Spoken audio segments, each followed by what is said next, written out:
কিছু বলুন স্যার, আপনি চলে যেতে পারেন না স্যার, প্লিজ বলুন স্যার, প্লিজ স্যার, প্লিজ আপনি চলে যেতে পারেন না কিন্তু স্যার, প্লিজ আমাদের বলে যান কি করে এরকম হলো স্যার, প্লিজ স্যার।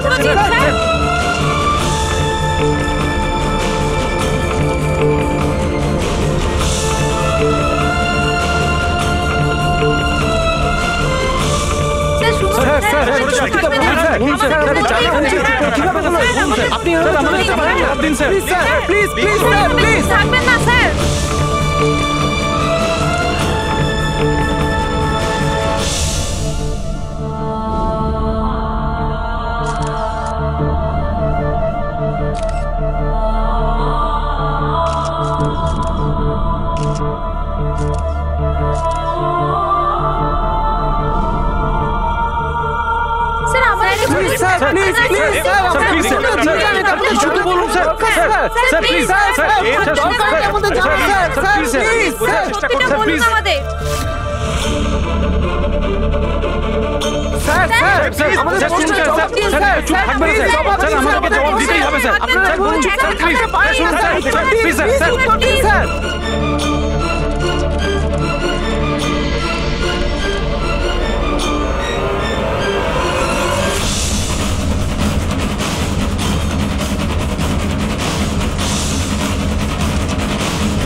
কি হয়েছে দয়ার স্যার?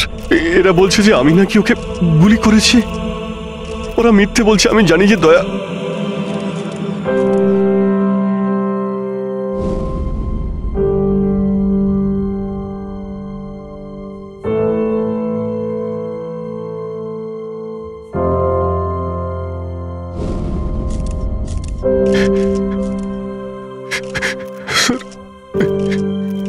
স্যার আমি জানি না স্যার আমি কখন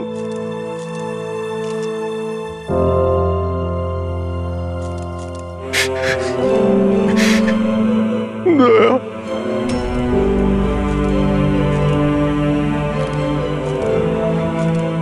না অভিজিৎ, তুমি ভেতরে যেতে পারবে না।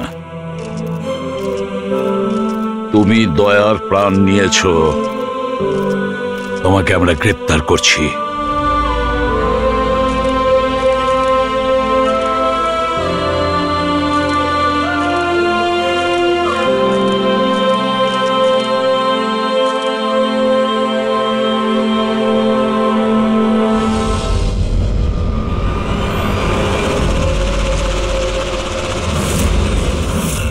স্যার, যার খুন হয়েছে তার নাম ডিকে, একজন প্রাইভেট ডিটেকটিভ।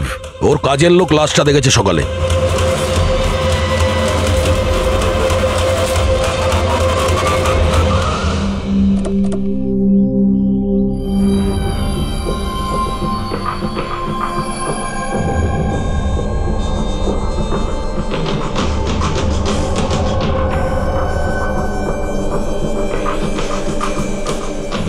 দয়া, এর মুখ তো ক্ষতবিক্ষত, মনে হচ্ছে পয়েন্ট ব্ল্যাঙ্ক রেঞ্জ থেকে একাধিক গুলি করে মারা হয়েছে একে। স্যার, এই রুমের জিনিসপত্র সব ঠিকঠাক জায়গায় আছে, কিছুই হয়নি। মনে তো হচ্ছে না এখানে কোনো হাতাহাতি হয়েছে।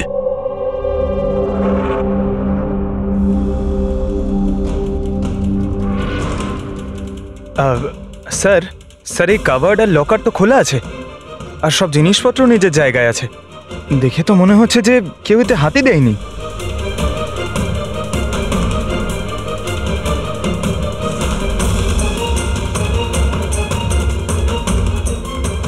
স্যার, টাকা আর গয়না যেকে সেই আছে। মনে হয় উনি যা চাইছিল সেটা পেয়ে গেছে। স্যার, গুলি।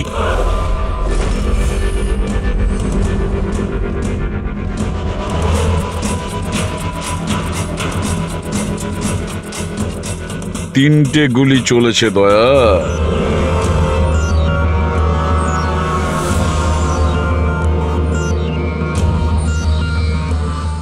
স্যার। হ্যাঁ বলো ফেডরিক।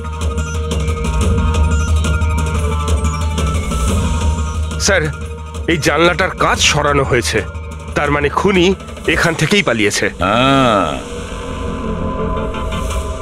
একটা কাজ করো ফেডরিক, এখান থেকে ফিঙ্গারপ্রিন্ট তোলো।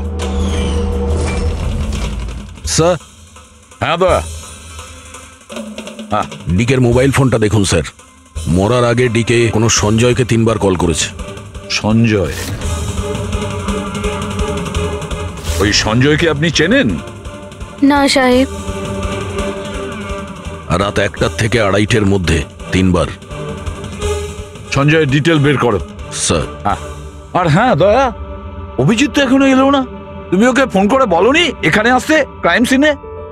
হ্যাঁ স্যার বলেছিলাম, মনে হয় কোনো জ্যামে আটকে গেছে। জ্যামে আটকে গেছে? ওকে ফোন করো আর বলো এখানে তাড়াতাড়ি আসতে। স্যার। হ্যাঁ।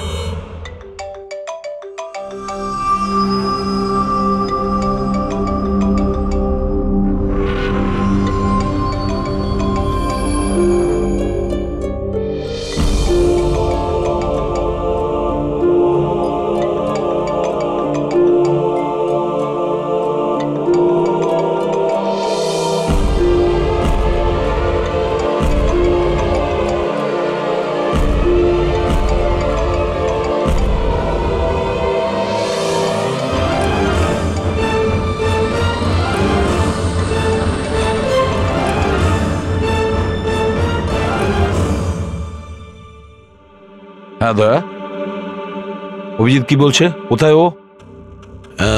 স্যার মানে ওর শরীর খুব একটা ভালো না স্যার। ও ডাক্তারের কাছে যাবে, তারপর ওখান থেকে সোজা বিউরোতে যাবে। কোনো প্রবলেম আছে? না স্যার, কোনো প্রবলেম নেই। বুঝতে পারছি না, অভিজিৎ দিল্লি থেকে আসার পর কেমন অদ্ভুত আচরণ দেখছি ওর মধ্যে।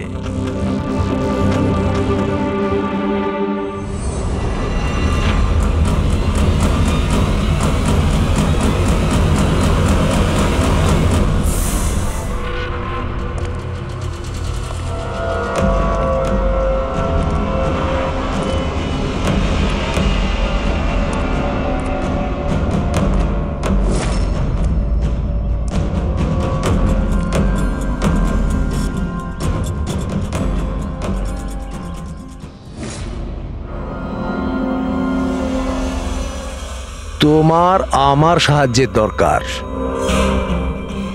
তোমার? আরে ভাই, তুমি হলে গিয়ে সিআইডি অফিসার। হ্যাঁ, কিন্তু এই কাজটা এটা আমি একা করতে পারবো না।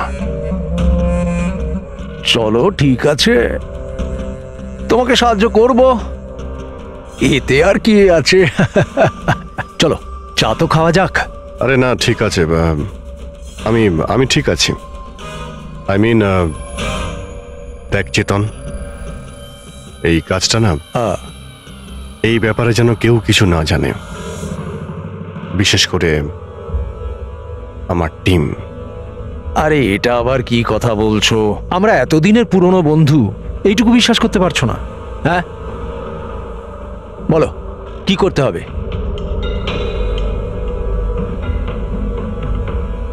কাউকে ফলো করতে হবে, নজর রাখতে হবে, আর এর জন্য তোকে টাকাও দেব। কি কথা বলছো? বন্ধুত্বের মধ্যে টাকা? আচ্ছা ঠিক আছে, যদি মনে করো টাকা দিয়ে দিও। ফলো কাকে করতে হবে?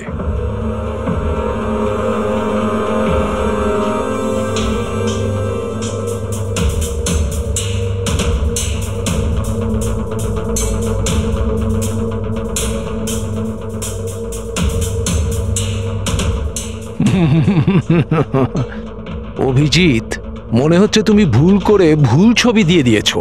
ভুল ছবি আমি দিইনি, একেই তোকে ফলো করতে হবে।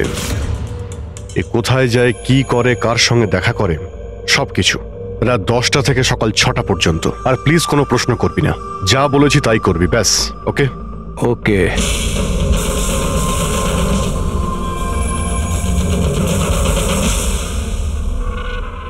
হয় অভিজিৎ পাগল হয়ে গেছে,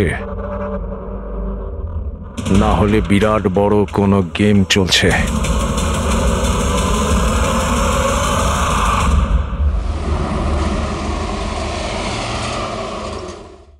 কি কি বলছেন? ও খুন হয়ে গেছে? মরার আগে ডিকে শেষবার ফোনে আপনার সঙ্গে কথা বলেছিল মাঝরাতে। কি কথা হয়েছিল আপনাদের মধ্যে? আমার কথাতে একজনের উপরে নজর রাখছিল, কোনো প্রমাণ পেয়েছিল, সেই জন্য আমাকে ফোন করেছিল। হায়ার করেছিলেন কেন? আমার বস মন্দিরা ম্যাডামের জন্য। মন্দিরা? কুমার জুয়েলার্সের ওনার, বিখ্যাত পেজথি সেলিব্রিটি। আশা করি আপনারা ওই দিল্লির কেসটার ব্যাপারে নিশ্চয়ই জানেন বোধহয়। ও হো হো হো হো, মন্দিরা কুমার, মন্দিরা দেবী। ওনার বিরুদ্ধে তো ওনার স্বামী, শ্বশুর, শাশুড়ি আর কেয়ারটেকারকে মারার অভিযোগ আছে, তাই না? ঠিক বলেছেন।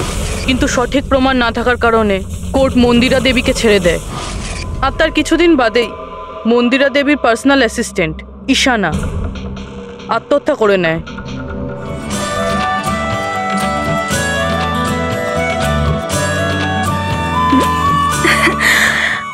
তুই হাই, আজও লেট হয়ে গেলি না? তাড়াতাড়ি যা, সঞ্জয় স্যার তোর ওয়েট করছে কখন থেকে। ও গড, সঞ্জয় স্যার তো তাড়াতাড়ি কেন চলে আসলেন? এসেও পড়েছেন আর খুব রেগে আছেন।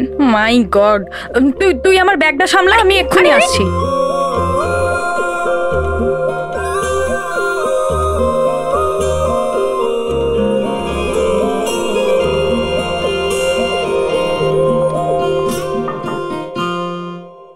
May I come in, sir? Come in. Sorry, sir.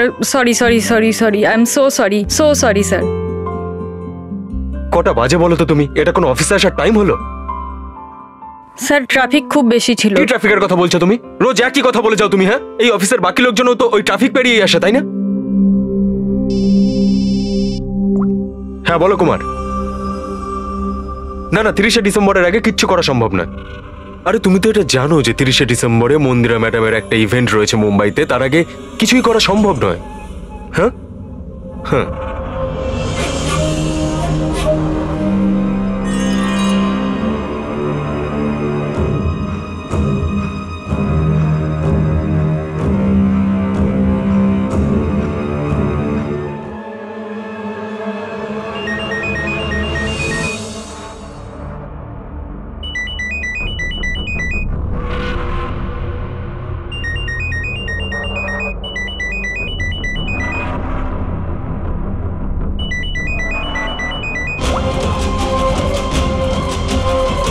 ঠিক আছে। ওকে।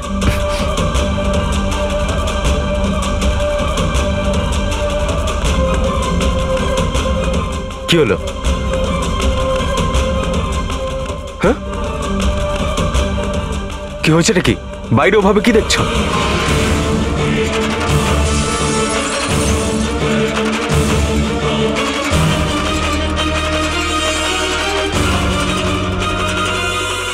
আমারই কেবিনের জানলা দিয়ে ঝাঁপ মেরে আত্মহত্যা করেছিল।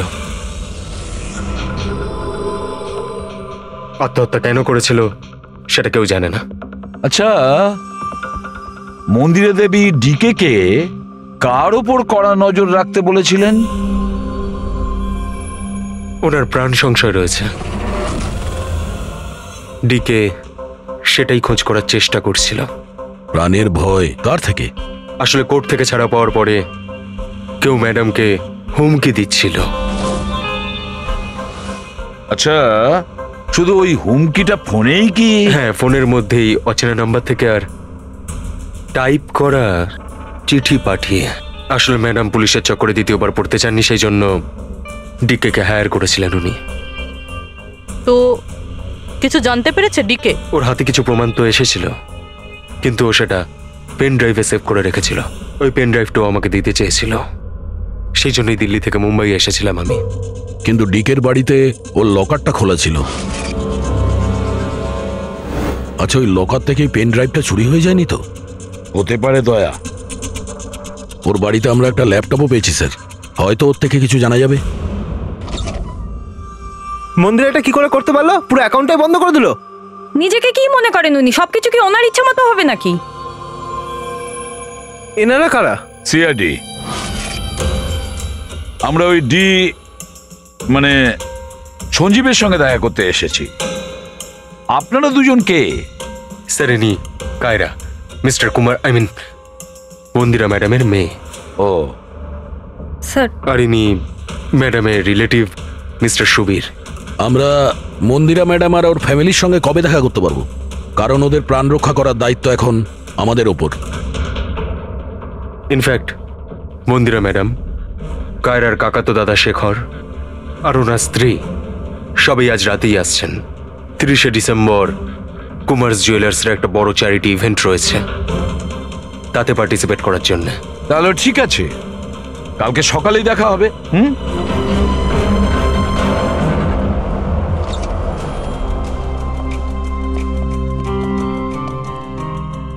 এসব কি হচ্ছে? সিআইডি আমাদের পার্সোনাল ব্যাপারে ঢুকছে কেন?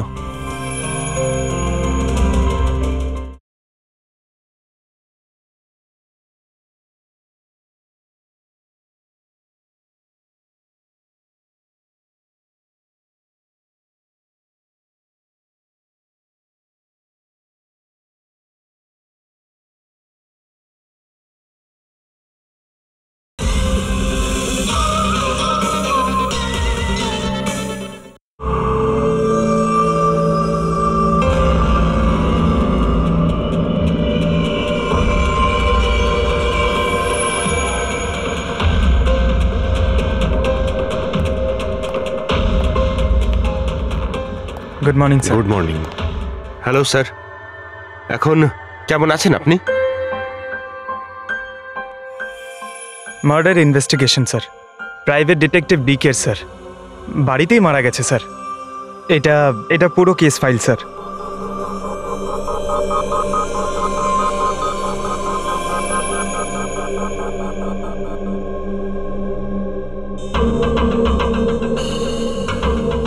স্যার, এই ছবিগুলো ওর বাড়ির ছবি, এগুলো ওরই বাড়ির ছবি এটা।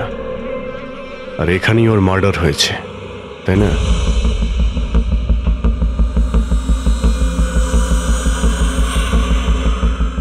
হ্যাঁ, এখানেই ওর মার্ডার হয়েছে। পঙ্কজ, ঘুরিয়ে কেন জিজ্ঞেস করছেন? আমরা এইমাত্র তো সেটাই বললাম। সেটাই তো স্যার, মনে হচ্ছে ওনার শরীর এখনো ঠিক হয়নি, কোনো গন্ডগোল মনে হচ্ছে স্যার।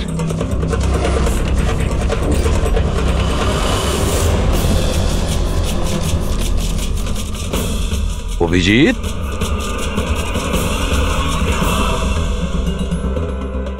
Good morning sir. কি হয়েছে তোমার? হ্যাঁ, কোন জগতে ছিলে?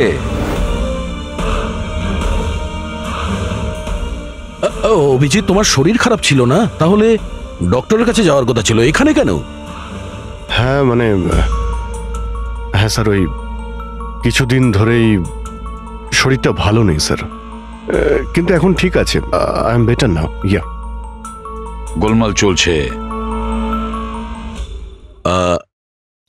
স্যার, ডিকে সঞ্জয়কে যে পেন ড্রাইভটা দিতে যাচ্ছিল, ওর যে ডেটা আছে ওগুলো উদ্ধার করার যে একটা উপায় আছে স্যার। পেন ড্রাইভ তো পাওয়া যায়নি তো। তাহলে ডেটা কোথা থেকে পাবে? স্যার, আছে না একটা উপায় আছে, ওই আমরা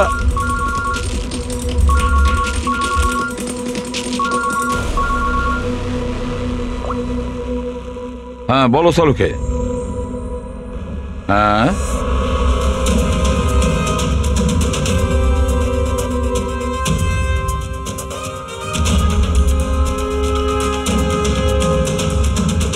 দয়া স্যার,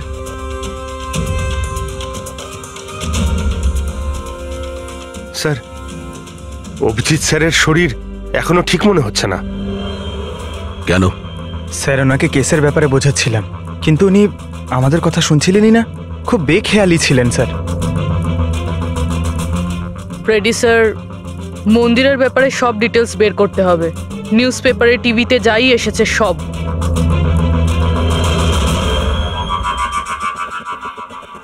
বাড়িতে ঢোকার একটাই রাস্তা আছে, মেন গেট। চাবি ডিকে আর ওর বাড়ির মেডের কাছে থাকে। বাথরুমের জানালা, তার মানে খুনি বাথরুমের জানালার কাঁচ খোলে আর ভিতরে ঢোকে, আর তারপর অভিজিৎ ক্রাইম সিনে ছিলই না, আর এখানে তো বাথরুমের কোনো ফটোও নেই। তাহলে ও এগুলো কি করে জানলো? অভিজিৎ আমার কাছে কিছু লুকোচ্ছে, কিন্তু কি?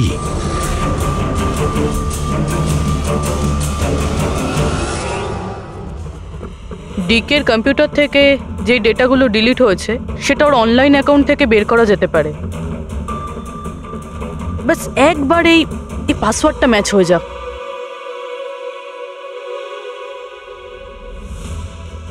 কিছুদিন ধরেই শরীরটা ভালো নেই স্যার, কিন্তু এখন ঠিক আছে। I am better now. Sir ওনাকে কেসের ব্যাপারে বোঝাচ্ছিলাম, কিন্তু উনি আমাদের কথা শুনছিলেনই না। খুব বেখেয়ালি ছিলেন স্যার।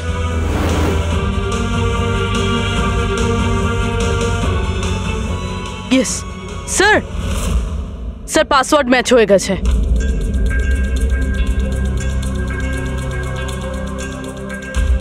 স্যার এতে তো ভিডিও রয়েছে, চেক করি। স্যার এটা তো ডিকের কম্পাউন্ডের ভিতরের ফুটেজ। এর মানে ওখানে সিসিটিভি ক্যামেরা আছে? আছে না, ছিল। আমাদের পৌঁছানোর আগেই কেউ বার করে নিয়েছে। কিন্তু বের কে করেছে? অন্য ভিডিওটা দেখো।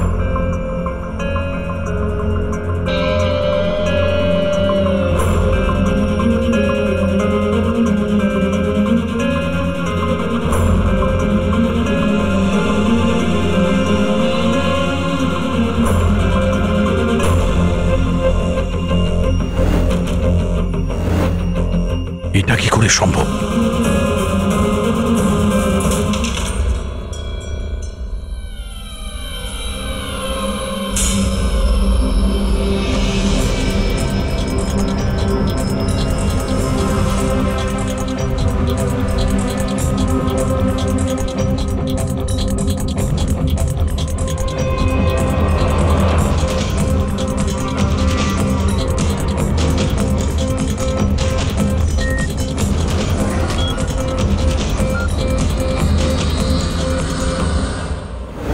ডক্টর সালুকে আপনি খুব ভালো করে ক্রস চেক করেছেন তো? মানে বন্দুক তো আমাদের কাছে নেই, তাই বলছিলাম কোথাও কোনো ভুল? না দয়া, কোনো ভুল নেই। আমি একবার নয় 10 বার ক্রস চেক করেছি। মানছি যে বন্দুকটা আমাদের কাছে নেই, কিন্তু বন্দুকের রেকর্ড তো আমাদের কাছে আছে। সেই গুলিটা যা দিয়ে ডিকেকে মারা হয়েছে, সেই গুলিটা ওর বন্দুক থেকেই চলেছিল।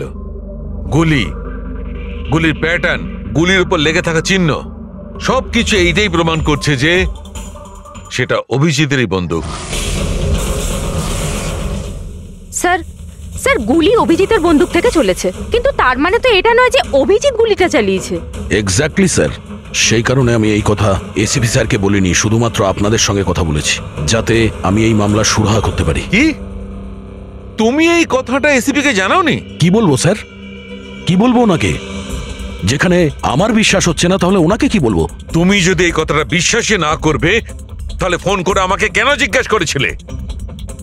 যে বন্দুক থেকে ডিকেকে মারা হয়েছে সেই বন্দুকটা অভিজিতের না? কি এমন ছিল যার জন্য তুমি অভিজিৎকে সন্দেহ করেছিলে? কি ছিল ওটা? এই কারণে ডক্টর, যখন আমরা একটু পিছিয়ে দাও।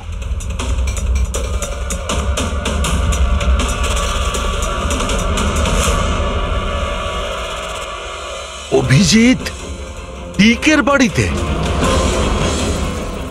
আর দয়া তারপরেও তুমি অভিজিৎকে বাঁচানোর চেষ্টা করছো। দেখো দয়া, অভিজিৎ আর তোমার বন্ধুত্বকে আমি খুবই শ্রদ্ধা করি, তার কদরও করি, কিন্তু ডিউটি, নিজের দায়িত্ব, সব সম্পর্ক সব বন্ধুত্ব থেকে বড় হয় না। আর এই কথাটা নিশ্চয়ই আমি তোমাকে বুঝিয়ে বলতে যাব না। স্যার পোক্ত কোনো প্রমাণ ছাড়া অভিজিৎ স্যারকে সন্দেহ। এটা প্রমাণ নয় তো কি পুরবি? অভিজিৎ ডিকের বাড়িতে ঢুকেছিল, এটা যদি প্রমাণ নয় তো কি পুরবি? অভিজিৎ স্যার ডিকের ঘরে গেছিল সেটা আমরা দেখেছি, কিন্তু উনি ডিকেকে মেরেছেন এটা তো আমরা দেখিনি। স্যার এটাও তো হতে পারে ওনার বন্দুক দিয়ে ডিকেকে অন্য কেউ মেরেছে। হতেই পারে, এটা হতে পারে যে অভিজিতের বন্দুক দিয়ে ডিকেকে অন্য কেউ মেরেছিল, কিন্তু এই অবস্থায় অভিজিতের বন্দুকটা অভিজিতের কাছে থাকার কথা নয়। তোমাদের কি অভিজিৎ কথা বলেছে? ও কি বলেছে যে ওর বন্দুকটা হারিয়ে গেছে? বন্দুক হারিয়ে যাওয়ার কোন রিপোর্ট দেখিয়েছে? ও সব সময় তোমাদের সঙ্গে ছিল, কিন্তু ও কি বলেছে যে অদ্ভুত পোশাক পরে ডিকের ঘরে কেন ঢুকেছিল, আর তাও বাথরুমের কাঁচ ভেঙে? বলো বলো। স্যার আপনার এই সমস্ত প্রশ্নের উত্তর আমি অভিজিৎকে জিজ্ঞাসা করব, কিন্তু ততক্ষণের জন্য এসিপি স্যারকে আপনি কিচ্ছু বলবেন না। দেখো তোমরা এই ব্যাপারটা সামলে নাও, কিন্তু ব্যাপারটা আমার ভালো লাগছে না। Please doctor, please. ঠিক আছে, কাল সকাল পর্যন্ত দয়া, আমি কাল সকাল পর্যন্ত তোমাদের সময় দিচ্ছি। হয় তোমরা সত্যিটা আবিষ্কার করো, নয় এই সমস্ত কথাটা নিজে এসিপি কে বলে দাও। তুমি যদি এসিপি কে কথা না জানাও তাহলে আমি নিজে প্রদ্যুমনকে এই সমস্ত ব্যাপারটা বলবো।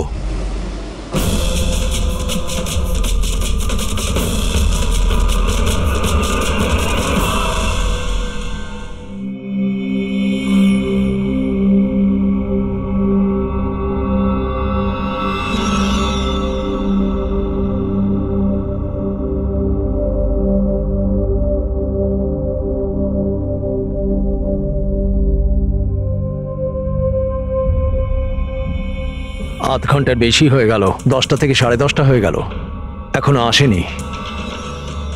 সারা রাত মনে হয় অপেক্ষা করতে হবে।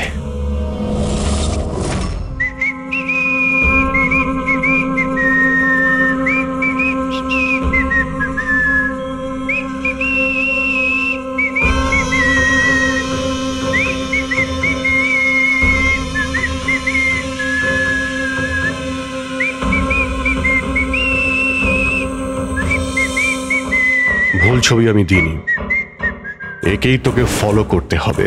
এ কোথায় যায়, কি করে, কার সঙ্গে দেখা করে, সবকিছু রাত 10টা থেকে সকাল 6টা পর্যন্ত। এটা অভিজিৎ? ওর কি হলো? এরকম সেজেছে কেন?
স্যার দিল্লি থেকে সকলে এসে গেছেন। মন্দিরা ম্যাডাম,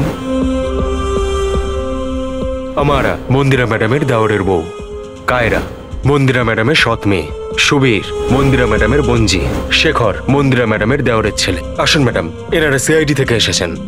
এসিপি স্যার, ইনি ভালো হয়েছে আপনারা এসে গেছেন। ডিকের খুনি কে সেটা জানা গেল? আরে আপনি তো এটা জানেনই যে আমাদের ফেমাস অ্যানুয়াল ইভেন্ট খুব তাড়াতাড়ি আসতে চলেছে।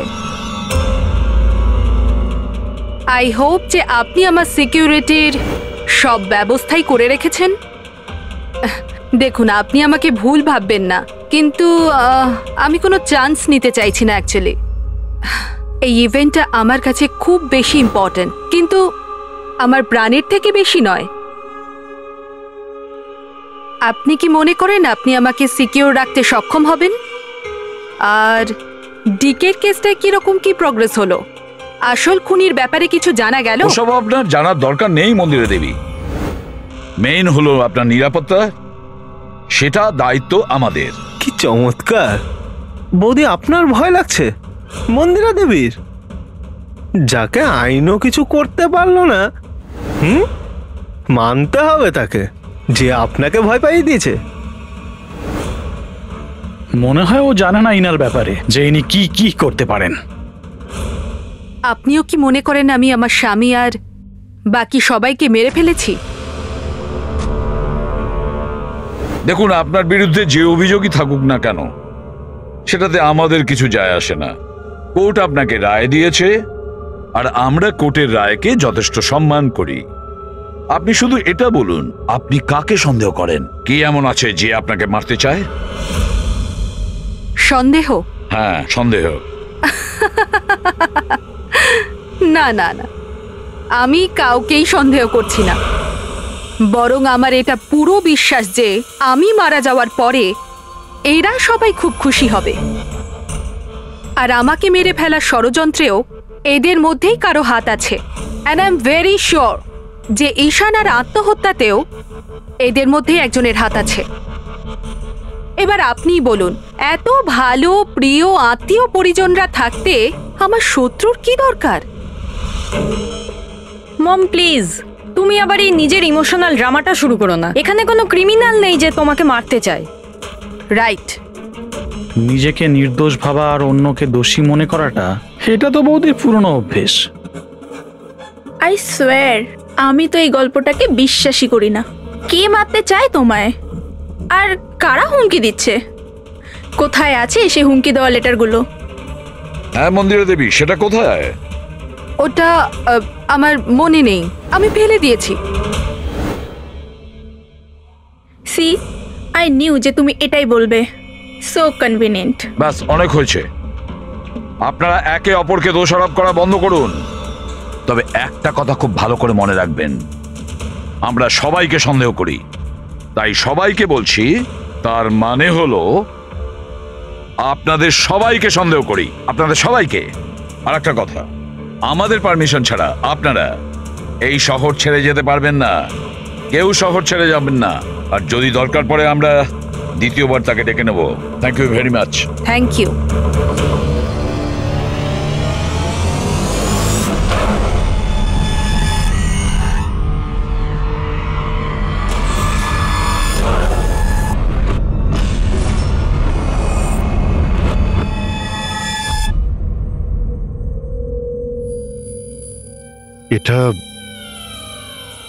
এটা আমি?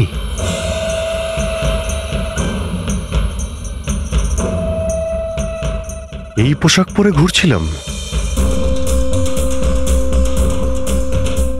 এই পোশাক তো রোজ আমার ওয়াশিং মেশিনে ধোয়া হয়।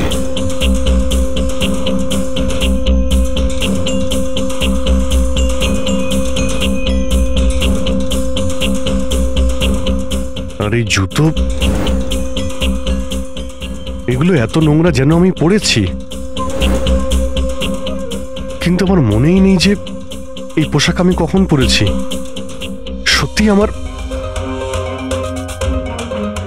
কি হচ্ছে আমার সাথে?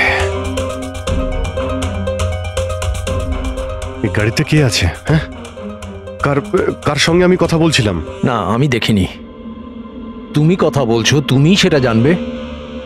আর তুমি আমাকে চিনতেই পারলে না? আরে তোর যদি সুইসাইডই করার হয় তাহলে তুই অন্য কোনো বড় গাড়ির সামনে জানা। আমার সামনে কেন এসেছিস?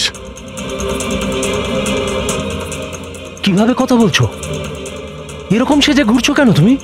এই, ইট ইজ মাই স্টাইল, টনির স্টাইল। তুই কে? আমি কে? আমাকে চেনো না? হ্যাঁ, আর এই টনিটাকে? আরে টনি আমি আবার কে? আরে অভিজিৎ, দেখো, কোনো কেসের জন্য তুমি যদি এরকম করে থাকো আমাকে বলে দাও। এভাবে ভয় দেখিও না। আচ্ছা, কে অভিজিৎ?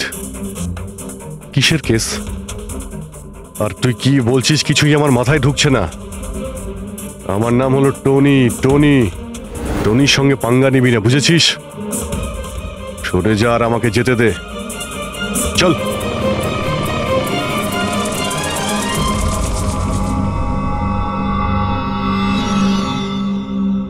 এই অভিজিৎ নিজেকে টনি কেন বলছে? টনি? কে টনি? সত্যি তোমার কিছুই মনে নেই? না, আমার কিছুই মনে নেই, সত্যি বলছি আমি। তার মানে তুমি গাড়িতে ওদের সাথে কথা বলছিলে, তারপরে তুমি গেস্ট হাউসের ভেতরে গেলে। Guest house? হ্যাঁ, তার কিছুক্ষণ পরে তুমি বাইরে এলে। আমি গেস্ট হাউসের ভিতরে গেলাম? ভিতরে গিয়ে আমি কি করলাম? হ্যাঁ, তুই দেখেছিস কিছু করেছিলাম আমি? আমি কি করে দেখবো, আমি তো বাইরে ছিলাম না। সব কি হচ্ছে? আমাকে ওখানে যেতে হবে। কোথায়? গেস্ট হাউসের নাম কি? হ্যাঁ,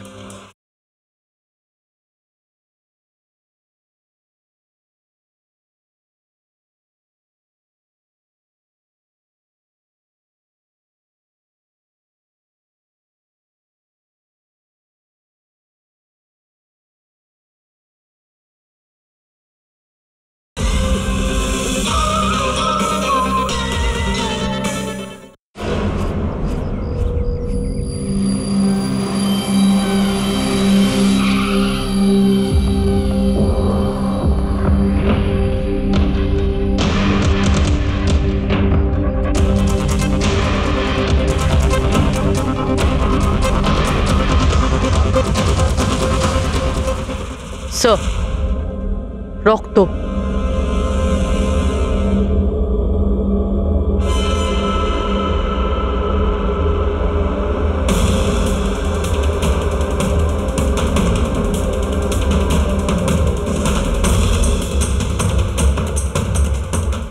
অভিজিৎ,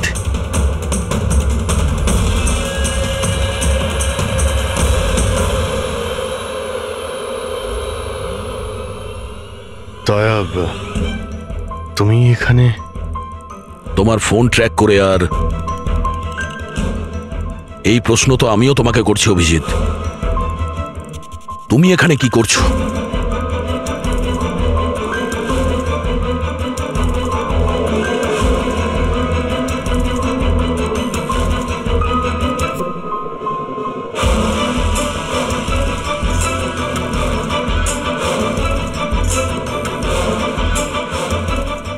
না, এটা আমি আমি আমি বলছি দয়া, এখানে এখানে কি হয়েছিল?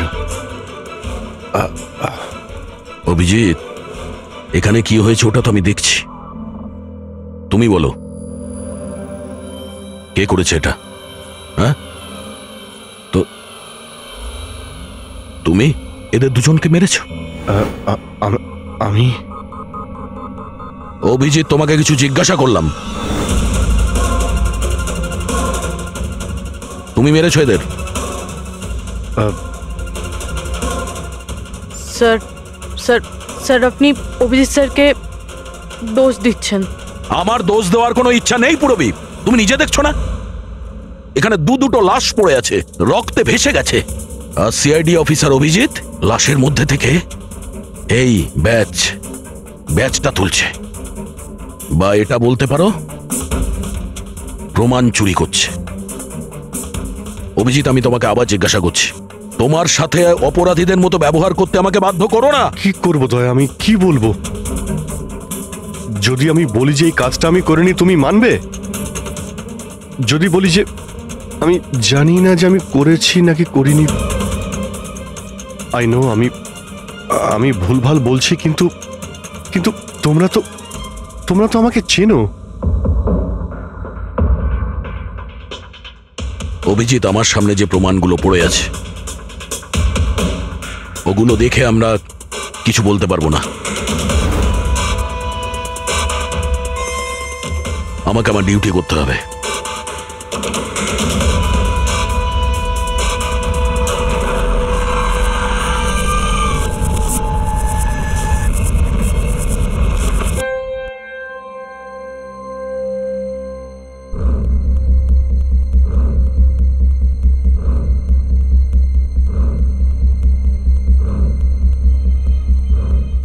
অভিজিৎ, এতক্ষণ ধরে একের পর এক জিজ্ঞেস করে যাচ্ছি তোমাকে, কিন্তু কোনো উত্তর দিচ্ছ না তুমি। হ্যাঁ, তুমি জানো তোমার ওপর কি অভিযোগ আছে? মাথায় কিছু ঢুকেছে? স্যার ওই 1 মিনিট, ব্যাস। তোমার কাছে এটা আশা করিনি। এত কিছু ঘটে গেল, তুমি আমাকে বলনি কেন? আমাকে বলনি দয়া? সালুকে আমাকে বললো, তা নাহলে তো আমি জানতামই না। তা আমি তাই করেছি যেটা উচিত ছিল। বলো অভিজিৎ, তুমি কি এই খুনটা করেছো? অভিজিৎ, তুমি কি এই খুনটা করেছো? আমি জানি না স্যার। কেন জানো না? তুমি কেন জানো না? হ্যাঁ, ডিকের বাড়িতে তুমি লুকিয়ে লুকিয়ে ঢুকেছিলে, সেটা আমি সিসিটিভিতে দেখেছি।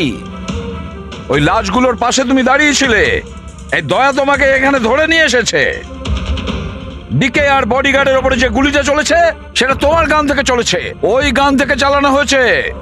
আর তুমি বলছো তুমি কিছুই জানো না? আমার চোখের ওপর চোখ রেখে তুমি বলো, বলো তুমি এই খুন করোনি। বলো তুমি এইগুলো কিছুই জানো না। বললাম তুমি জানি না স্যার, আমি কিছুই জানি না স্যার। সরি। কি বলবো আপনাকে, আমি কি বলবো স্যার? যখন আমি বুঝতেই পারছি না যে আমি ডিকের বাড়িতে কেন গিয়েছিলাম, কি করে সমস্ত খুন আমার বন্দুক থেকেই হচ্ছে, আমি জানি না স্যার। স্যার আমি তো ডিকিকে চিনি না, ওর বডিগার্ডদেরও আমি চিনি না, আমি মন্দিরাকেও চিনি না, আমি তো স্যার নিজেকেও চিনি না। আমি কোথায় যাই, কি করি, কার সঙ্গে দেখা করি, আমি কিছুই জানি না। গত কয়েকদিন ধরে আমার সঙ্গে এইরকমই হচ্ছে স্যার, কিন্তু আমি কিছুই বুঝতে পারছি না। সারাদিন সব ঠিকই থাকে, রাতে বাড়িতে যাই, খেয়ে দিয়ে ঘুমিয়ে পড়ি, আর যখনই সকালে উঠি তখন অদ্ভুত জামা কাপড় পরা দেখি, অদ্ভুত জুতো দেখি, যেগুলো আমার নয়। জানি না কি করে আমার বাড়িতে চলে আসে। ড্রেসগুলো ওয়াশিং মেশিনে ধোয়া হয়েছে, জুতোতে মাটি লেগে থাকে, এমনটা মনে হয় যেন আমি ওগুলো ব্যবহার করেছি, কিন্তু আমি বুঝতে পারি না। নিজেকে খুব ক্লান্ত লাগে,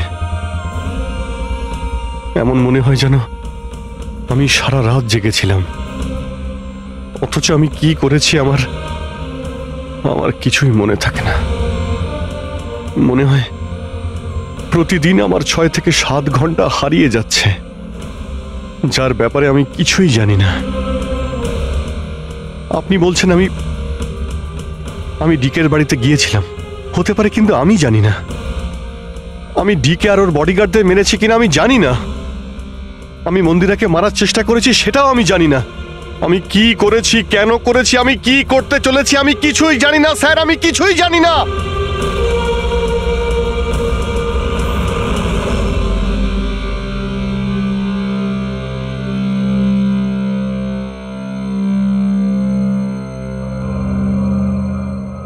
দেখো অভিজিৎ, এই মুহূর্তে তুমি নিজের জন্যে আর অন্যদের জন্যেও বিপজ্জনক। আমি তোমাকে একা ছাড়বো না, আমি তোমাকে নজরবন্দি রাখবো, আর দয়া তোমার ওপর নজর রাখবে।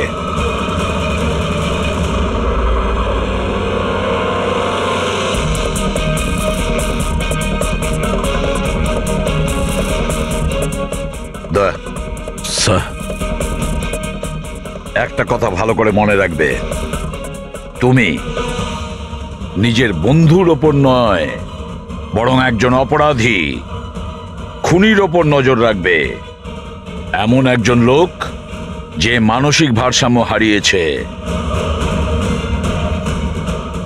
আজ থেকে এই কেসের তদন্ত আমি নিজে করব, আর তুমি অভিজিৎকে আটকাবে কোনো অপরাধ করা থেকে, আর তার জন্য যদি অভিজিতের ওপর গুলিও চালাতে হয় তাও তুমি চালাবে। Is that clear? Yes sir.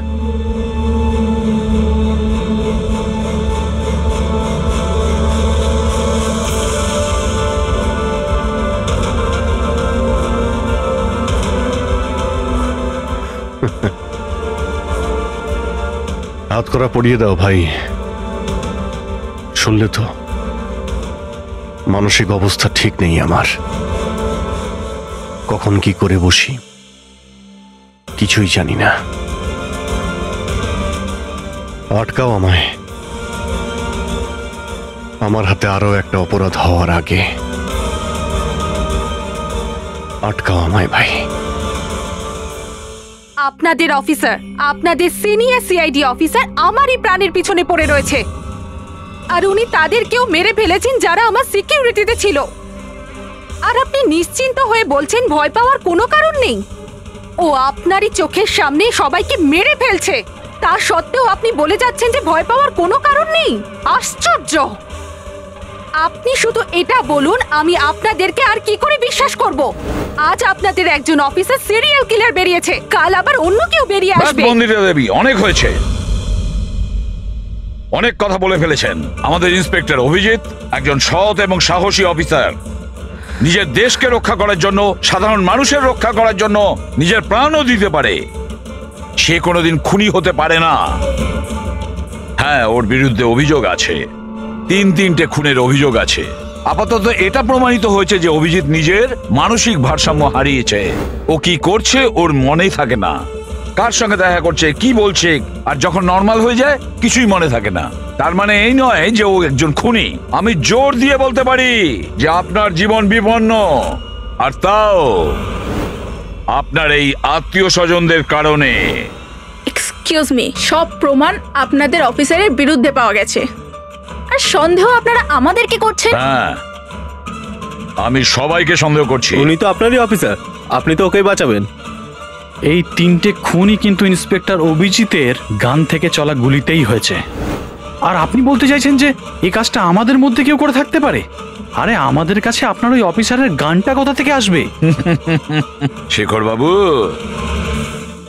খুব তাড়াতাড়ি আমরা খোঁজ নিয়ে নেব যে ইন্সপেক্টর অভিজিতের গান আপনার কাছে কিভাবে গেল। আর মন্দিরা দেবী, আপনাকে একটা রিকোয়েস্ট করি, 30শে ডিসেম্বর আপনার যে ইভেন্টটা আছে সেটা ক্যান্সেল করবেন না। এই একটাই সুযোগ আছে খুনিকে ধরার জন্য, কারণ খুনি ওই ইভেন্টে নিশ্চয়ই আসবে।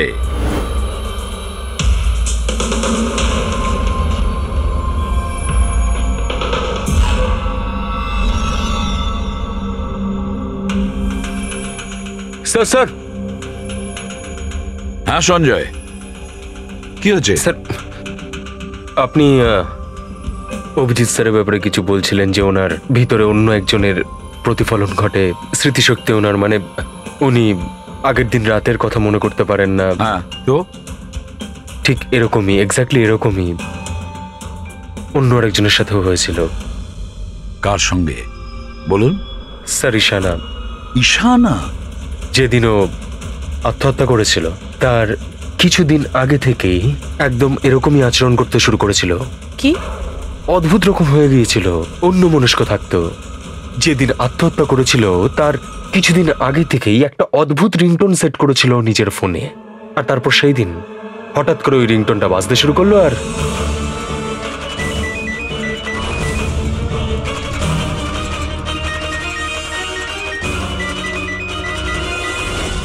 স্যার, ওকে দেখে মনে হচ্ছিল ও যেন নিজের মধ্যেই নেই।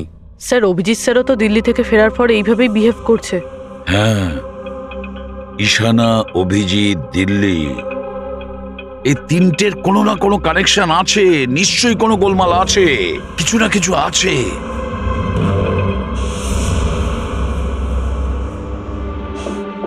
কফি। আরে খেয়ে নাও ভাই, কিছুই মেশাইনি। আমি এখানেই আছি, পালিয়ে যাচ্ছি না। অভিজিৎ, তুমি এই কথাগুলো লুকিয়েছো কেন আমাদের থেকে? লুকোতে হয়েছিল ভাই, কি করব আমি আমি কিছুই বুঝতে পারছিলাম না যে আমি কি করব, আমার সঙ্গে কি হচ্ছে। যেখানে আমি নিজেই কনফিউজ, আমি সেখানে কি বলবো তোমাকে? সেই জন্য আর কোনো ব্যাপার নয়। আমার ওপর ভরসা ছিল না নাকি? আমাকে যোগ্য ভাবনি যে আমি তোমার কোনো সাহায্য করতে পারি? কি ভাই এসব কি বলছো তুমি? ব্যাপারটা এরকম নয়। তাহলে বলনি কেন? আমার তো মনে হচ্ছে আমি তোমাকে চিনি না। এই মুহূর্তে আমি যার সঙ্গে বসে কথা বলছি সে অভিজিৎ নাকি অন্য কেউ?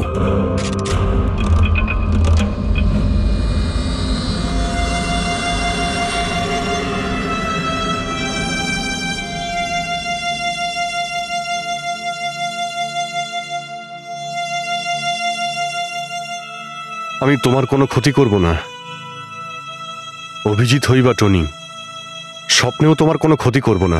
বন্দুক দেখানোর দরকার নেই। বিষয়টা তা নয় যে তুমি আমার কোনো ক্ষতি করবে। বিষয় এটা যে আমি এখানে শুধুমাত্র আমার ডিউটি করছি, আর আমি কোনো চান্স নিতে চাই না। আমি তো তোমাকে হয়তো চিনিই না।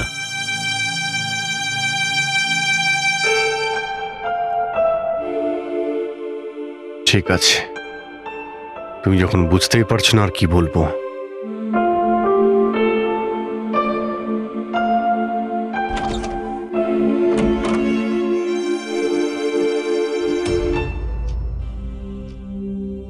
ডক্টর মহেশ, আমি আপনাকে পুরো ব্যাপারটা জানিয়েছি।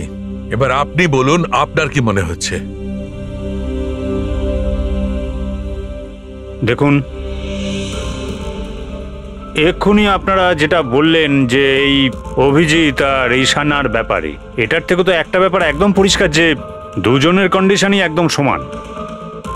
Artificially induced split personality.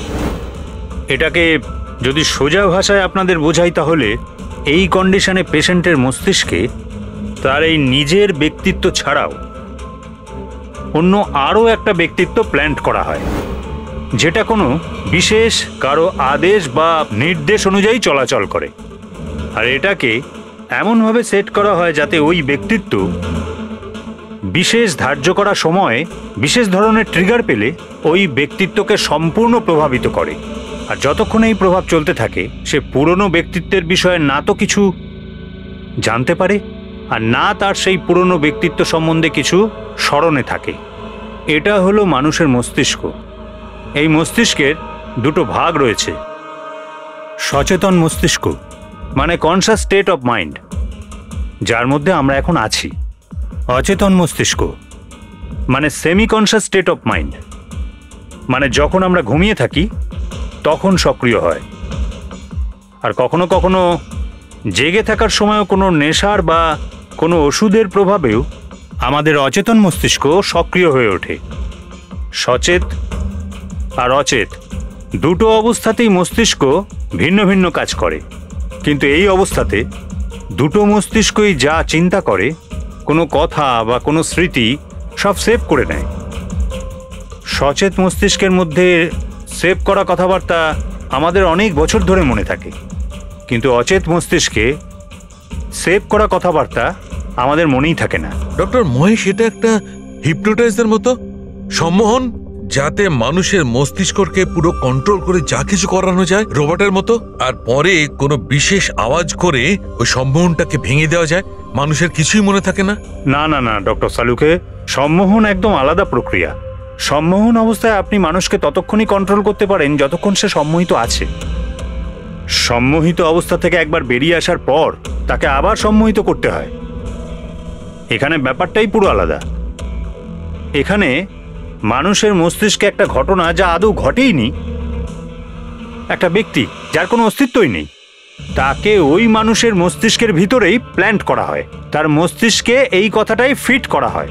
আচ্ছা, তার মানে এত কিছু অভিজিতের সঙ্গেও ঘটেছে। কোনোভাবে অভিজিৎ ওই ট্রিগারগুলো পেয়ে যায়, যার কারণে টনি জেগে যায়। Exactly sir.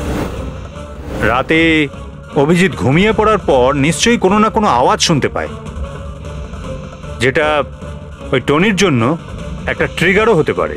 হয়তো ওই আওয়াজটা শুনেই টনি জেগে যায়, কিন্তু অভিজিৎ সেখানেই ঘুমিয়ে থাকে। টনি জেগে যায় যে টনি আসলে খুনি, একজন বদমাশ, একজন অপরাধী।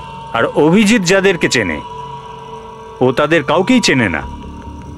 যদি এটাই হয়তো অভিজিতের ভেতরে টনিকে কোনোভাবে কমেন্ট দেওয়া হয়েছে, মন্দিরাকে মেরে ফেলার জন্য, তাহলে 30শে ডিসেম্বর ইভেন্টে টনি এর পরিণাম দেখতে চায়।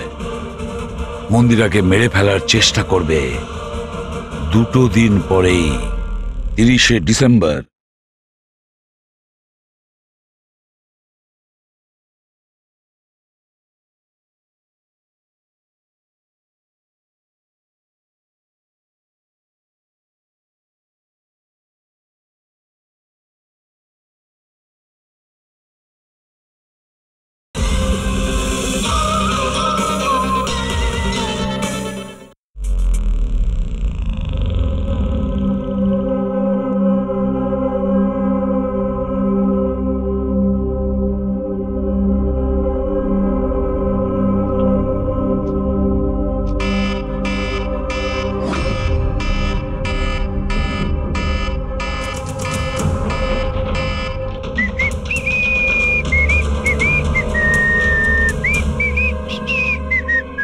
অভিজিৎ,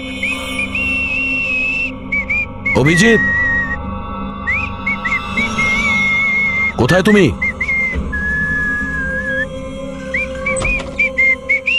অভিজিৎ, অভিজিৎ, ওই শুনতে পাচ্ছ না?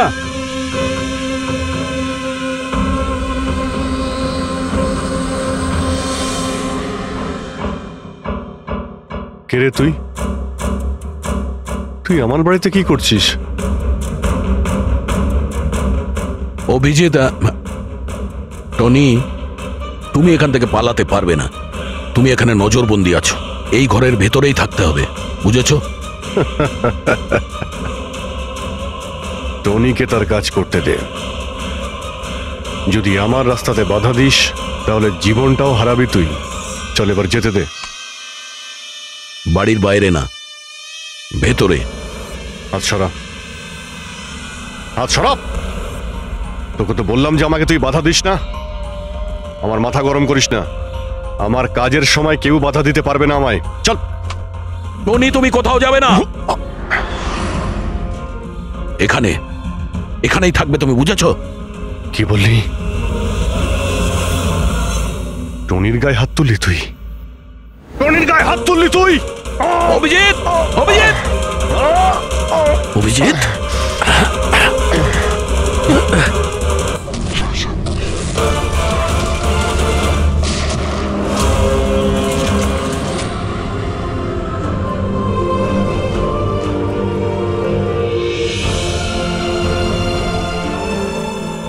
স্যার দয়া, কি হয়েছে? কি হয়েছে দয়ার স্যার? এরা বলছে যে আমি নাকি ওকে।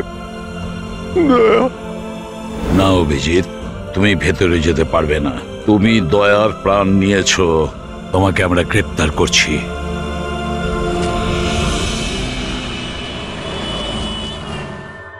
ঈশানার ফোন রেকর্ডে ডক্টর তানিয়ার নাম কয়েকবার এসেছে।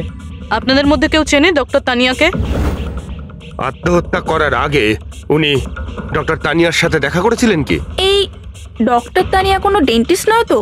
মারা যাওয়ার আগে ঈশানা কয়েকবার একজন ডেন্টিস্টকে দেখিয়েছিল। আমার নাম তো মনে নেই, কিন্তু হতে পারে ইনিই সেই। যতদূর আমার মনে হয় ইনি কোনো ডেন্টিস্ট তো নন। কিছুদিন আগে সিআইডি অফিসার অভিজিৎ এখানে ছিল। Yes ma'am. ওই পুরো সপ্তাহে এখানে যারা যারা ছিলেন তার পুরো লিস্ট আমার চাই। আর ওনার থাকার সময় এই লবিতে থাকা সিসিটিভি ফুটেজও চাই।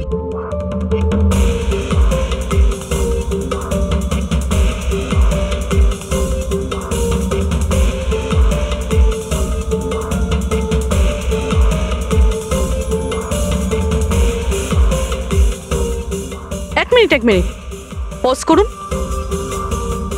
এই মহিলাকে যার সাথে অভিজিৎ স্যার কথা বলছে? পুরবি, এই লিস্টটাতে ডক্টর তানিয়ার নাম আছে। উনি এখানেই ছিলেন যতদিন অভিজিৎ স্যার এখানে ছিলেন।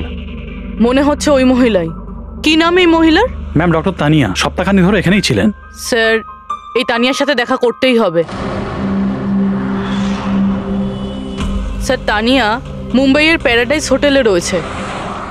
টিকিট পাবো না আমি মানেটা কি? লুক, আমাকে এক্ষুনি ইন্ডিয়া থেকে বাইরে যেতে হবে। Do you understand? Yes. Doctor Tania? হ্যাঁ, আপনি কে? ঈশানা, ঈশানার বন্ধু সিআইডি অফিসার পুরবী।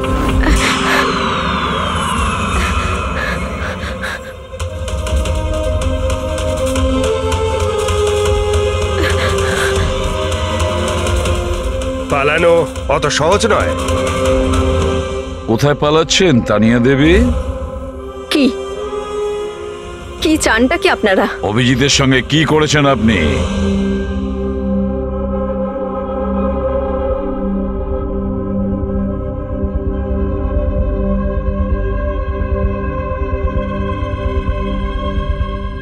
ঈশানা আর অভিজিতের ব্রেনের উপর আমি এক্সপেরিমেন্ট করেছি। ঈশানাকে আত্মহত্যা করার জন্য আর অভিজিৎকে একটা মার্ডার করানোর জন্য আমি প্রোগ্রাম করেছিলাম। কিভাবে কিভাবে সেই প্রোগ্রামটা করেছেন? আর্টিফিশিয়ালি ইলিউশন স্প্লিট পার্সোনালিটির সাহায্যে আমি দুজনের ব্রেনটাকে সেট করি, আর নিজের সেট করা শিডিউলের অনুযায়ী এই দুজনকেই এরকমভাবে প্ল্যান করেছি যে কোনো রকমের আওয়াজ হোক বা রিংটোন বাজুক, আর যখনই আওয়াজ হোক না কেন ওদের সমস্ত অর্ডারগুলি মানতে হবে যে কোনো উপায়ে। ওই ফোন নাম্বারটা যেখান থেকে ওনার কাছে ফোন আসে, কার নাম্বার সেটা? ওটা একটা পিসিও নাম্বার। ঈশানাই আমাকে এই নাম্বারটা দিয়েছিল অভিজিতের ব্রেনে ফিট করার জন্য।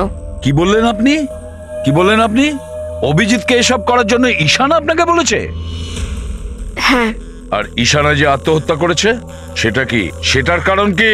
ওটা আসলে ঈশানা নিজেই বলেছিল আমাকে করতে। হোয়াট? হ্যাঁ বলেছিল তো ঈশানাই, বাট আই এম শিওর নিশ্চয়ই এর পেছনে কোনো না কোনো কারোর হাত আছে, যার বিষয়ে আমি জানি না। কেন? সে কেন এগুলো করবে? হয়তো ওর কোনো দুর্বলতা ছিল। যে করেই হোক অভিজিৎকে ওই পরিস্থিতি থেকে বের করতে হবে। নিয়ে চলো একে। চলো। ও বাইরে বেরোতে পারবে না। কেন? আমি অভিজিতের ব্রেনকে প্রোগ্রাম করেছি। সম্মোহন নয়, যে ইচ্ছে হলো আর ভেঙে দিলাম। আমি অভিজিতের ব্রেনের মধ্যে একটা খুনিকে প্ল্যান করেছি, টনিকে। এটাই হলো সেই আর্টিফিশিয়ালি ইনডিউস পার্সোনালিটি, যেটা আর কোনোদিনও বাইরেই আসবে না। আমি যদি চাই তাহলেও অভিজিৎকে কোনোদিন বাইরে বের করতে পারবো না, কিন্তু আমি যদি এরকমটা করি হয়তো অভিজিৎ পাগল হয়ে যাবে বা ও মারাও যেতে পারে। মানে যখনই ট্রিগার হবে টনি মন্দিরাকে মেরেই ছাড়বে, আরও ততক্ষণ থামবে না যতক্ষণ না সত্যিকারে মেরেই ফেলছে মন্দিরাকে। আর এসবের মধ্যে যে আসবে সেই মারা যাবে। মন্দিরাকে মারার জন্য ট্রিগারটা কি? কি ট্রিগার আছে অভিজিতের জন্য?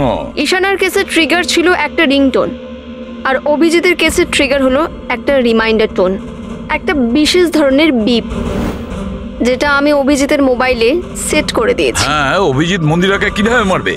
কি প্রোগ্রাম সেট করেছো তুমি বলো? ও ততক্ষণ মন্দিরাকে ছুরি দিয়ে স্ট্যাপ করতে থাকবে যতক্ষণ না ও মন্দিরের অনেক রক্ত দেখে ফেলছে। কটা নাগাদ প্রোগ্রাম সেট করা হয়েছে? 10টা নাগাদ। মাই গড, 2 ঘন্টা বাকি আছে। গ্রেপ্তার করো একে।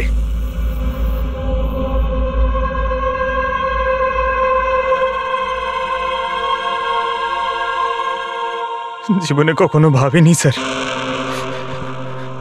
যে আপনার ওপর অপরাধের মতো নজর রাখতে হবে।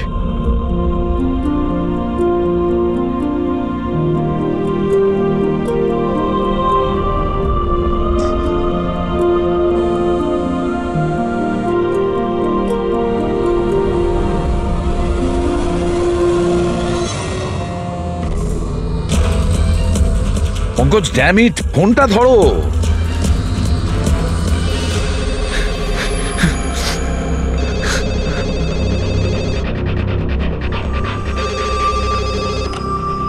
হ্যালো পঙ্কজ, কোথায় ছিলে তুমি? মোবাইলটা ধরোনি কেন? সরি স্যার, আমার ফোন সাইলেন্টে ছিল। স্যার আমি এখানেই আছি অভিজিৎ স্যারের কাছে। শোনো আমার কথা, এক্ষুনি তুমি অভিজিতের ফোনটা সুইচ অফ করো। কি স্যার, ফোন সুইচ অফ করবো? ওর ফোন সুইচ অফ করো যেভাবে আমি বলছি, এখনই, এই মুহূর্তে। অভিজিৎ স্যারের ফোন? স্যার প্রশ্ন করো না, যা বলছি তাই করো। অভিজিতের ফোন বন্ধ করো। দেখো, হাতে আমাদের সময় নেই। অভিজিৎ যে কোনো সময় খুনি হয়ে যেতে পারে। যাও তাড়াতাড়ি। না না,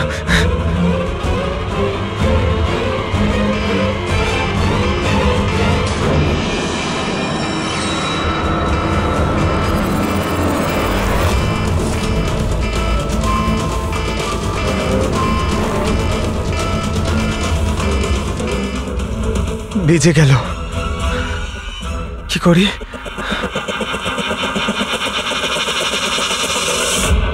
অভিজিৎ স্যার, অভিজিৎ স্যার কোথায় গেলেন? Abhijit sir, Abhijit sir,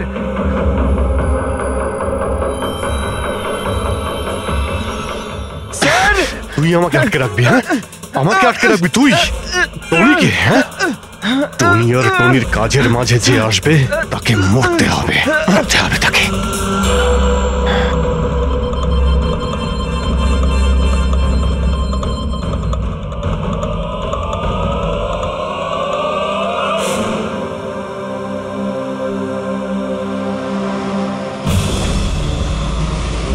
sir এখানেই চ্যারিটি ইভেন্টটা হবে।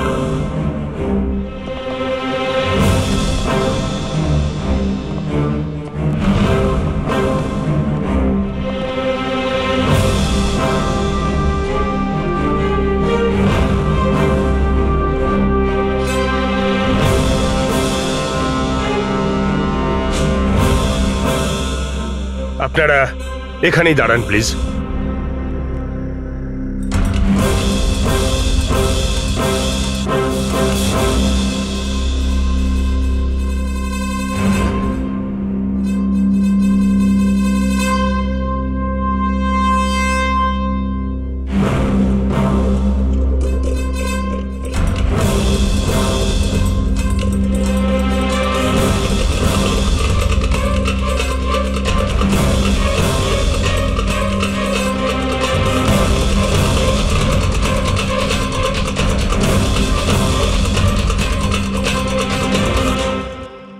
হ্যালো লেডিজ অ্যান্ড জেন্টলম্যান, প্রত্যেক বছরের মতো এই বছরের সন্ধ্যাটাও খুবই গুরুত্বপূর্ণ।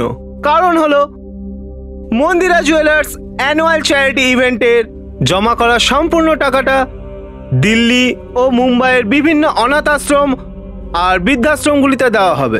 একবার জোরে হাততালি ডিকেসি চ্যারিটির জন্য। প্রত্যেক বছরের মতো এই বছরও আমাদের প্রধান অতিথি আছেন। তিনি আর কেউ না, তিনি হলেন মিসেস খান্না। তাহলে আসুন বন্ধুরা, একটা জোরে হাততালি দিয়ে স্বাগত জানাই মিসেস খান্নাকে। Mrs Khanna.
Abhijit sir, Abhijit sir,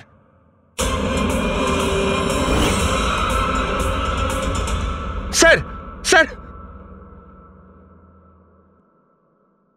lights on. Sir sir Abhijit ঠিক আছে? স্যার স্যার ওকে তাড়াতাড়ি নিয়ে চলো, তাড়াতাড়ি এসো।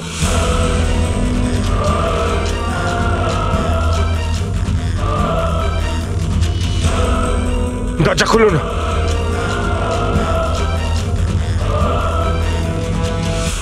মন্দিরা দেবী,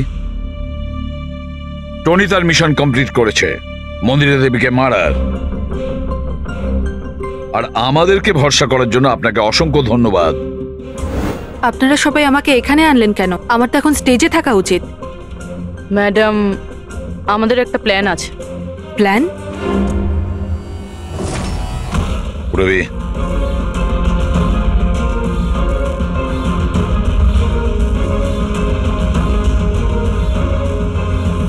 lights off. Mandira Devi,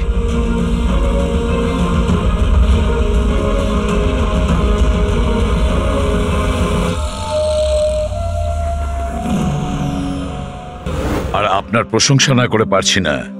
thank you. মম, তুমি ঠিক আছো তো? এসব কি? আপনারা আমাদের গ্রিন রুমে লক করে কি করতে চাইছিলেনটা কি? আসল খুনি তো অন্য কেউ, তাই না? স্যার, আপনি সবকিছু মায়ের জীবনের ঝুঁকি নিয়ে করেছেন। যদি সত্যি মায়ের কোনো ক্ষতি হয়ে যেত তাহলে? এতে তো সত্যি ভীষণ বড় রিস্ক ছিল স্যার, বাট আই হোপ এবার বিপদ কেটে গেছে। বিপদ এখনো কাটেনি, কারণ এই খেলার আসল মাস্টার মাইন্ড এখনো ধরা পড়েনি। গল্প এখনো অনেক বাকি আছে।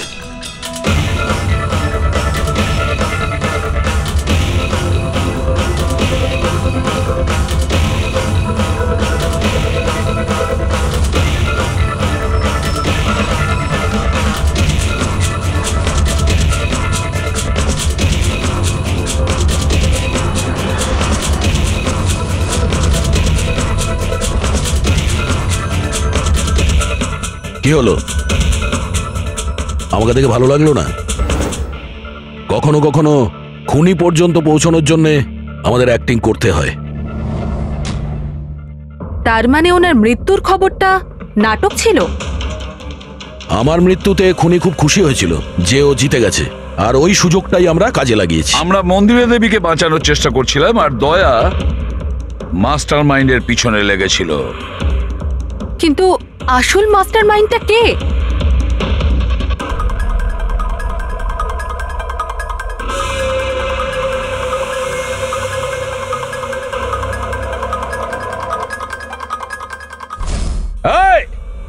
স্যার, স্যার কেউ পালালো স্যার।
অপরাধের রাস্তা সবসময় সংকীর্ণ হয়ে থাকে।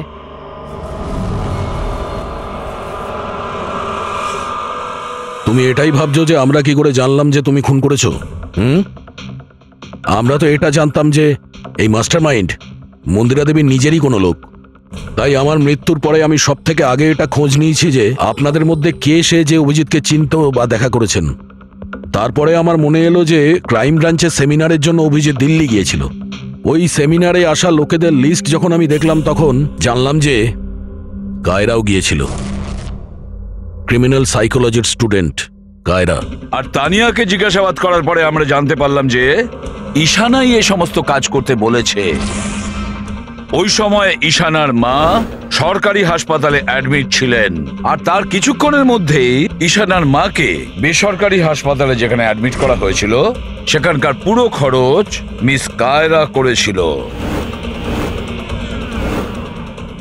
আর সবচেয়ে বড় ক্লু ওই পিসিও, যেখান থেকে অভিজিৎ স্যারের কাছে অর্ডার আসতো, দয়া স্যার সেখানে নজর রেখেছিল আর সেখানেও তোমাকে দেখা গিয়েছিল। Okay fine, I give up. মেনে নিচ্ছি যে আপনারা খুবই স্মার্ট, কিন্তু স্যার এই কথাটা তো আপনিও মানবেন তাই না, যে আমিও অনেক স্মার্ট? হ্যাঁ, স্মার্ট তো তুমি বটেই। ক্রিমিনাল সাইকোলজির একজন ব্রিলিয়ান্ট স্টুডেন্ট, যে সৎ মায়ের থেকে নিজের পুরো পরিবারের খুনের বদলা নিতে চেয়েছিল। লোকেদের মস্তিষ্ক নিয়ে খেলা করা আর তাদের নিজের চক্রব্যূহে ফাঁসানো, এটাই এনার বিশেষত্ব। তাই আমি ভাবলাম যে এনাকে এনারই পদ্ধতিতে মেরে দিলে কেমন হয়। সেই কারণেই আমি ঈশানার সাথে দেখা করি আর তারপর ডক্টর তানিয়ার সাহায্য নিই।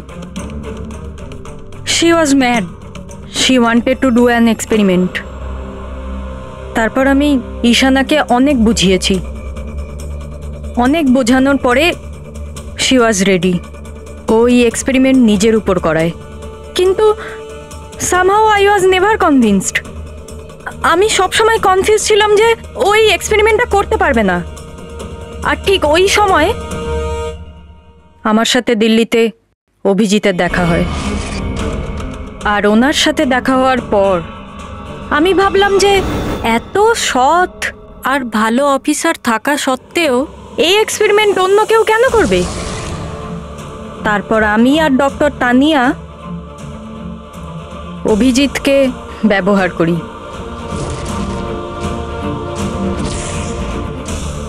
আর আমার এক্সপেরিমেন্ট ওর ওপরে করি। আর ঈশানা আমাদের কোনো কাজে ছিল না, তাই ওকে আমাদের রাস্তা থেকে সরিয়ে ফেলি। ডিকে আর ওই দুজন বডিগার্ড, ওরা তোমার কি ক্ষতি করেছিল? ওদেরকে কেন মেরেছো? এটা এই কারণে করেছি যাতে সমস্ত দোষ অভিজিতের উপর চলে আসে। আর অভিজিতের গান থেকে বুলেট নেওয়ার জন্য টনি ছিল তোর মাথার মধ্যে। হি ওয়াজ দেয়ার। তুমি এতটা নিচে নামতে পারো কায়রা, আমি কখনো ভাবতেও পারিনি। এবার জানতে পেরে গেছো তো? তুমি আমার মা বাবার সাথে, আমার ফ্যামিলির সাথে যেটা করেছো না, তোমার বেঁচে থাকার কোনো অধিকার নেই। আমি এইসব এই কারণেই করেছি যাতে আমি প্রুভ করতে পারি যে পৃথিবীর যে কোনো মানুষের মস্তিষ্কের সাথে খেলা যেতেই পারে, তা সে যত বড়ই সিআইডি অফিসার হোক। কায়রা, তুমি প্রতিশোধের আগুনে একজন সাহসী অফিসারের প্রাণ নিয়ে খেলেছো, আর তাছাড়াও 4 জন নিরীহ লোকের প্রাণ নিয়েছো। ডিকে, ঈশানা আর মন্দিরা দেবীর 2 জন বডিগার্ডকে। ভীষণ অন্যায় করেছো তুমি। আইন তোমাকে কোনোদিন ক্ষমা করবে না। তোমার তো ফাঁসি হবে, ফাঁসি। স্যার আপনি প্লিজ এসব মনে করবেন না, একটা বাজে স্বপ্ন ভেবে ভুলে যান। বাজে? ভয়ানক।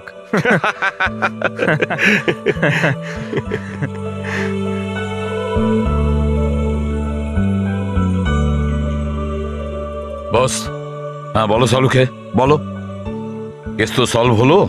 হ্যাঁ, কেস তো সলভ হলো, কিন্তু কিন্তু কি বস, অভিজিতের মস্তিষ্কে যে টনিকে প্ল্যান্ট করা হয়েছিল সেই উদ্দেশ্যটা সফল হয়েছে। তারপরে এখন আর কেউ ট্রিগার ধরবে না, ওর কানের সামনে কেউ গান করবে না, যার কারণে অভিজিৎ টনি হয়ে যেত। হ্যাঁ হ্যাঁ, কিন্তু বস, কিন্তু কি বস, কথাটা এই, টনি অভিজিতের মস্তিষ্ক থেকে কখনো যাবে না। কি? টনি অভিজিতের পার্সোনালিটির অংশ হয়ে গেছে বস। কেউ জানে না যে কবে, কখন, কোথায় সামনে এসে যাবে।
কিছু বলুন স্যার, আপনি চলে যেতে পারেন না স্যার, প্লিজ বলুন স্যার, প্লিজ স্যার, প্লিজ চলে যেতে পারেন না কিন্তু স্যার, প্লিজ আমাদের বলে যান কি করে এরকম হলো sir, please sir, please sir.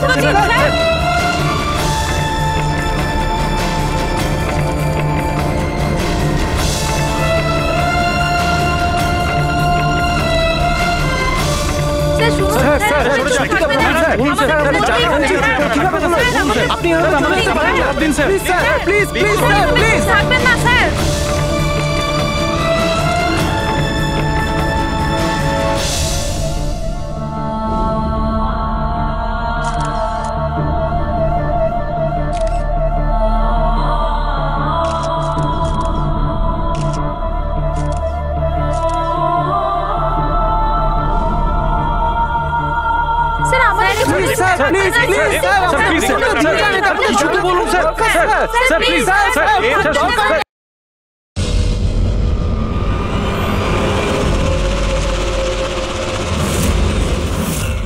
Sir, যার খুন হয়েছে তার নাম ডিকে, একজন প্রাইভেট ডিটেকটিভ। ওর কাজের লোক লাশটা দেখেছে সকালে।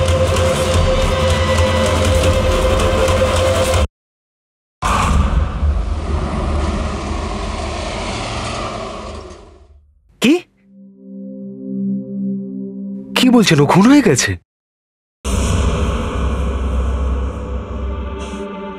কফি। আরে খেয়ে নাও ভাই, কিছুই মেশাইনি। আমি এখানেই আছি, পালিয়ে যাচ্ছি না।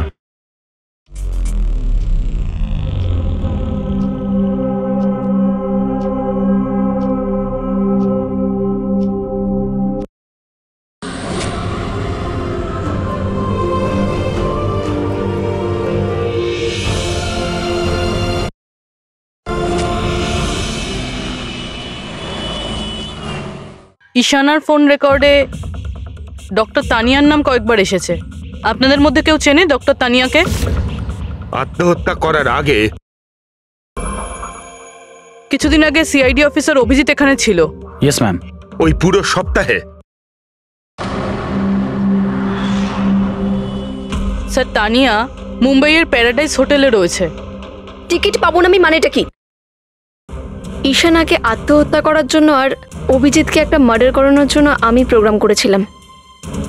কিভাবে কিভাবে সেই প্রোগ্রামটা করেছেন?